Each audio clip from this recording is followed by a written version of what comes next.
Hey guys, welcome to Evo India and welcome to our first ride review of the brand new Honda CB300F. We are here at the Ramoji Film City in Hyderabad on what is a very rainy morning. So let's see what Honda's new middleweight is all about.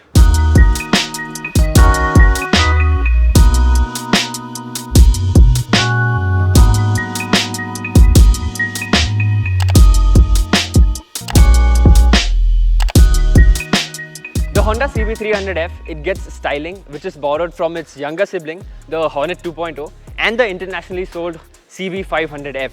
At the front you'll see that there's this angular headlight which looks rather cool, and the CB300F, it also gets these golden USD forks. Moving on to the sides, it gets these large tank extensions, a split seat setup, an engine cowl, and also this grille which is again borrowed from the Hornet 2.0. And moving on to the back, you'll see that the CB300F, it gets a rather slim tail setup, again with LED tail lights and LED turn indicators, a 150 section rear tire, and this upswept exhaust. Even though the CB300F's design is reminiscent of the Hornet 2.0, it definitely looks a segment above it. Upon closer inspection, you'll find out that it is both longer and higher than the Hornet 2.0. The CB300F, it's powered by this brand new single-cylinder 293cc engine which produces 24 bhp and 26 Newton meters of torque. This power plant is mated to a 6-speed gearbox, and this engine, it feels like a Honda engine the moment you crank it up.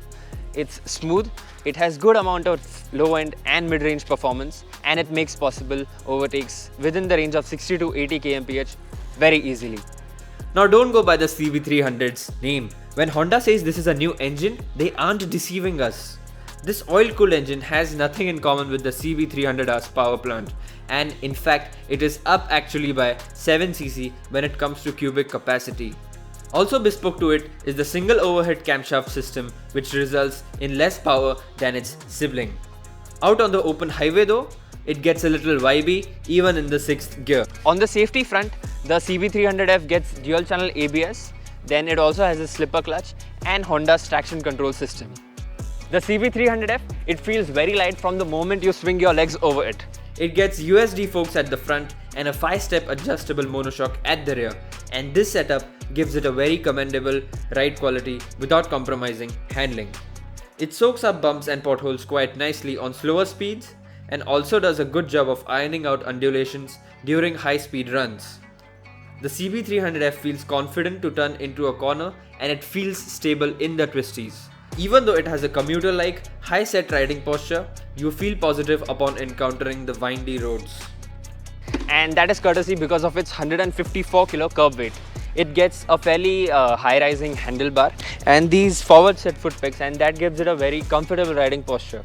And this riding posture also makes it quite flickable in everyday traffic conditions, for example. The Honda CB300F then is exactly like how a Honda motorcycle should be.